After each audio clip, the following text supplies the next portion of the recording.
আপনিও হতে পারেন হাজার কোটি টাকার মালিক, তাও আবার বিনা পুঁজিতেই। প্রাণীটির নাম তক্ষক। দেখতে গুই সাপের বাচ্চার মতো, গায়ে লাল সিঁদুরের ও সাদা ফোঁটার মতো রয়েছে। আকারে ছোট, তবে ছোট হলেও অনেক বয়সী। এই প্রাণীটি চড়া মূল্যে বিক্রি হয়, তাই অনেকেই এটির সন্ধানে ঘুরে ঘুরে নিঃস্ব হতে বসেছেন। তবু তারা হতাশ নন, খুঁজেই চলেছেন।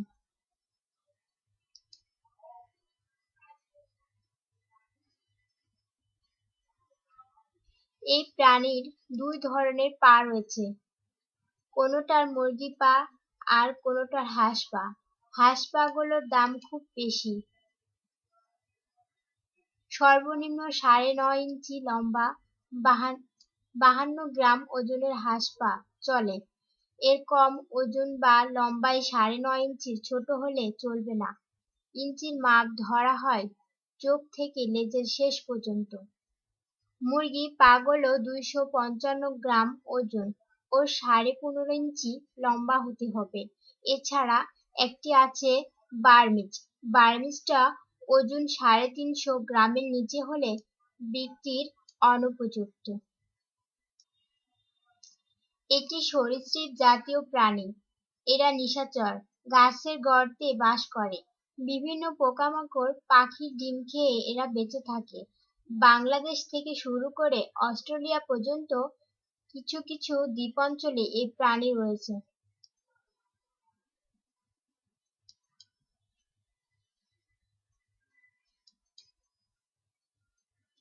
পূর্ব এশীয় দেশগুলোতে এই প্রাণী চড়া মূল্যে বিক্রি হয়। তক্ষকের ওষুধি গুণ রয়েছে বলে শোনা যায়। কোনো কোনো দেশে এ দিয়ে ওষুধ তৈরি করে থাকতে পারে। এই প্রাণী বিক্রির ক্ষেত্রে ক্রেতা বিক্রেতার মধ্যে দরদাম হয় দুই ভাবে। একটা থোক আরেকটা স্ক্যান করে প্রাণীর শরীরে থাকা দানা হিসাব করে। তবে বেশিরভাগ বিক্রেতা স্ক্যানের বিপক্ষে। তারা থোক দরদাম করেন। হাঁস পা ১৫০ গ্রাম হলে বিক্রি করা যাবে ১,০০০ কোটি টাকা। শুধু পকেট মানি দেবে ২০০ কোটি টাকা।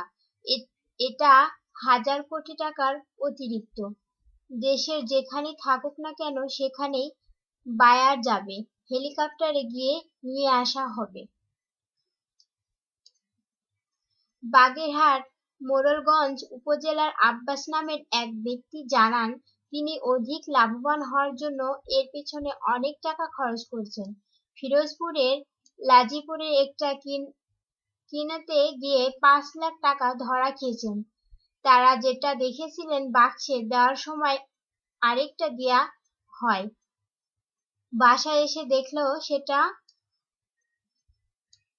দিয়েছেন তা অনেকটা ছোট। তিনি জানান, তার দুটি গাড়ি ছিল, এর পেছনে ঘুরে গাড়ি দুটো বিক্রি করে দিতে হয়েছে। একই এলাকার ইলিয়াস জানান, তিনি চট্টগ্রাম থেকে ৪টি তক্ষক ধরে এনেছিলেন। বিক্রির জন্য তার এক পরিচিত লোকের কাছে দিয়েছিলেন। সে তাকে মাত্র ৬০,০০০ টাকা দেন। এর দাম অনেক শুনে তিনি পরে আবার রাঙ্গামাটি যান।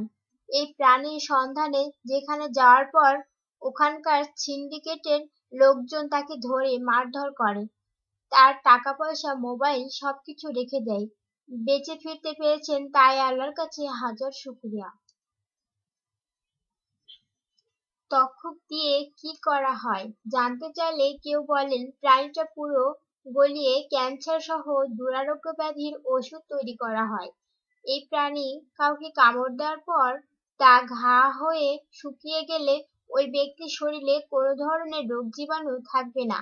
আবার কেউ কেউ বলেন, এটা শরীর থেকে দানা এক করে ব্রণ তৈরির কাজে ব্যবহার করা হয়। সারা দেশেই এখন এই প্রাণীটি বেচাকেনার সিন্ডিকেট আছে।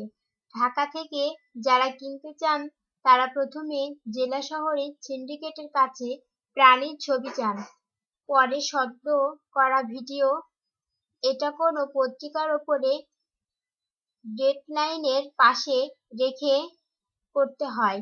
এই ভিডিও বিশ্লেষণ করার পর ঢাকা থেকে লোক যায়। এক ব্যক্তি 12 বছর ধরে এর পেছনে ছুটছেন। আর কতদিন ঘুরবেন জানতে চাইলে তিনি বলেন, দেখি, আশা করি আজ হোক কাল হোক ব্যাটে মিলবে বল।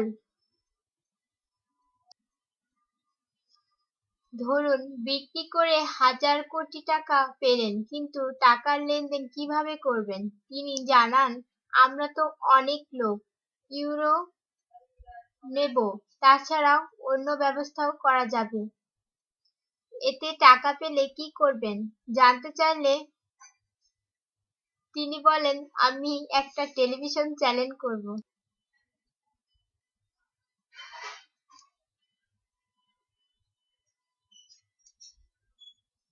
এই পর্যন্ত ঢাকা সহ দেশের বিভিন্ন স্থানে প্রশাসনের হাতে এই তক্ষক সহ অনেকে ধরা পড়েছে। প্রশাসনের পক্ষ থেকে বলা হয়েছে প্রাণীটির মূল্য অনেক।